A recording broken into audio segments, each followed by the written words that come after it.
ನಮಸ್ಕಾರ ಸ್ನೇಹಿತರೆ. ಹಿಂದಿನ ಭಾಗದಲ್ಲಿ ನಾವು ಗೀತೋಪದೇಶವನ್ನು ನೋಡಿದ್ದೇವೆ. ಅರ್ಜುನನ ಗೊಂದಲ ದೂರವಾಗಿ ಅವನು ಮತ್ತೆ ಯೋಧನಾಗಿ ನಿಂತಿದ್ದನು. ಇದೀಗ ಕುರುಕ್ಷೇತ್ರದ ಯುದ್ಧ ತನ್ನ ತೀವ್ರ ಹಂತಕ್ಕೆ ತಲುಪಿದೆ. ಇದು ಸಾಮಾನ್ಯ ಯುದ್ಧ ಅಲ್ಲ, ಇದು ಧರ್ಮ ಮತ್ತು ಅಧರ್ಮದ ಅಂತಿಮ ಸಂಘರ್ಷ. ಈ ಯುದ್ಧದ ಅಂತ್ಯದಲ್ಲಿ ಒಂದು ದೊಡ್ಡ ಸತ್ಯ ಹೊರಬರುತ್ತದೆ. ಗೆಲುವು ಎಂದರೆ ಯಾವಾಗಲೂ ಸಂತೋಷ ಅಲ್ಲ ಎಂಬುದು. ಇದು ಯುದ್ಧದ ಅಂತ್ಯ ಮತ್ತು ಗಾಂಧಾರಿಯ ಶಾಪದ ಕತೆ. ಕುರುಕ್ಷೇತ್ರದ ಮೈದಾನ. ಒಮ್ಮೆ ಸಾವಿರಾರು ಯೋಧರಿಂದ ತುಂಬಿದ ಆ ಭೂಮಿ ಈಗ ಶವಗಳಿಂದ ತುಂಬಿದೆ. ಅಲ್ಲಿ ಮೌನ, ಭಾರವಾದ ನಿಶ್ಶಬ್ದತೆ. ಯುದ್ಧ ಹಲವು ದಿನಗಳ ಕಾಲ ನಡೆದಿತ್ತು.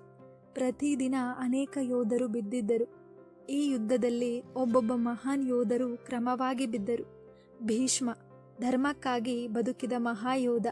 ಅವನು ಬಾಣಗಳ ಮೇಲೆ ಬಿದ್ದು ಯುದ್ಧಭೂಮಿಯಲ್ಲೇ ಶಯನಿಸಿದನು.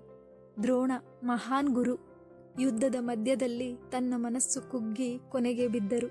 ಕರ್ಣ, ಅಪಾರ ಶಕ್ತಿ ಹೊಂದಿದ ಯೋಧ, ಆದರೆ ವಿಧಿ ಅವನ ವಿರುದ್ಧ ನಿಂತಿತ್ತು. ಕೊನೆಯ ಕ್ಷಣದಲ್ಲಿ ಅವನು ಯುದ್ಧಭೂಮಿಯಲ್ಲಿ ಬಿದ್ದನು. ಈ ಯುದ್ಧ ಯಾರನ್ನೂ ಬಿಡಲಿಲ್ಲ. ಕೊನೆಯಲ್ಲಿ ಯುದ್ಧದ ಅಂತಿಮ ಕ್ಷಣ ಬಂದಿತು. ದುರ್ಯೋಧನನು ತನ್ನ ಅಹಂಕಾರ ಮತ್ತು ದ್ವೇಷದಿಂದ ಈ ಯುದ್ಧವನ್ನು ತಂದವನು. ಅವನು ಇನ್ನೂ ಸೋಲನ್ನು ಒಪ್ಪಿಕೊಳ್ಳಲಿಲ್ಲ. ಕೊನೆಗೆ ಭೀಮನೊಂದಿಗೆ ಅವನ ಅಂತಿಮ ಯುದ್ಧ ನಡೆಯಿತು. ಆ ಯುದ್ಧದಲ್ಲಿ ಭೀಮನು ತನ್ನ ಪ್ರತಿಜ್ಞೆಯನ್ನು ನೆರವೇರಿಸಿದನು. ದುರ್ಯೋಧನನು ಬಿದ್ದನು. ಅವನ ಜೊತೆ ಅಧರ್ಮದ ಅಂತ್ಯವೂ ಸಂಭವಿಸಿತು. ಯುದ್ಧ ಮುಗಿದ ನಂತರ ಕುರುಕ್ಷೇತ್ರದ ಭೂಮಿ ನಿಶ್ಶಬ್ದವಾಗಿತ್ತು. ಅಲ್ಲಿ ಜಯದ ಘೋಷಣೆ ಇರಲಿಲ್ಲ. ಅಲ್ಲಿ ಕೇವಲ ದುಃಖ ಇತ್ತು. ಪಾಂಡವರು ಗೆದ್ದಿದ್ದರು, ಆದರೆ ಅವರು ಸಂತೋಷವಾಗಿರಲಿಲ್ಲ. ಯಾಕೆಂದರೆ ಅವರು ತಮ್ಮವರನ್ನೇ ಕಳೆದುಕೊಂಡಿದ್ದರು. ಹಸ್ತಿನಾಪುರದಲ್ಲಿ ಒಬ್ಬ ತಾಯಿ ತನ್ನ ಮಕ್ಕಳನ್ನು ಕಳೆದುಕೊಂಡಿದ್ದಳು. ಅವಳೇ ಗಾಂಧಾರಿ.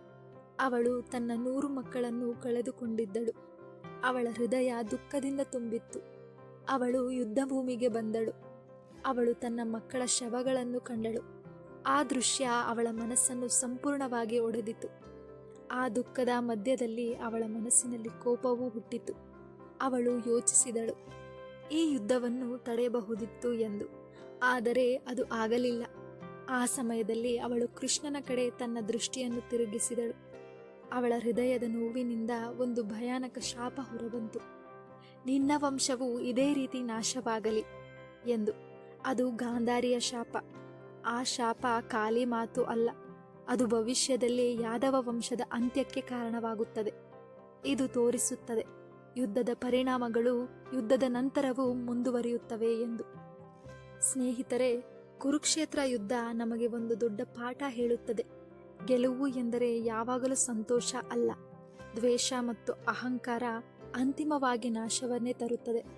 ಯುದ್ಧದಲ್ಲಿ ಗೆದ್ದವರು ಕೂಡ ಒಂದು ಭಾಗವನ್ನು ಕಳೆದುಕೊಳ್ಳುತ್ತಾರೆ. ಗಾಂಧಾರಿಯ ಶಾಪ ನಮಗೆ ನೆನಪಿಸುತ್ತದೆ, ನೋವು ಮತ್ತು ಕೋಪ ಇನ್ನಷ್ಟು ದುಃಖವನ್ನು ಉಂಟು ಮಾಡುತ್ತವೆ ಎಂದು.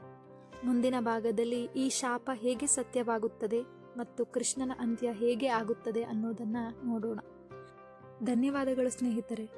ಈ ಕತೆ ನಿಮಗೆ ಇಷ್ಟವಾಗಿದ್ದಲ್ಲಿ ಲೈಕ್, ಶೇರ್ ಹಾಗೂ ಸಬ್ಸ್ಕ್ರೈಬ್ ಮಾಡಿ. ಮುಂದಿನ ಶ್ರೀಕೃಷ್ಣನ ಕಥೆಯಲ್ಲಿ ಮತ್ತೆ ಭೇಟಿಯಾಗೋಣ.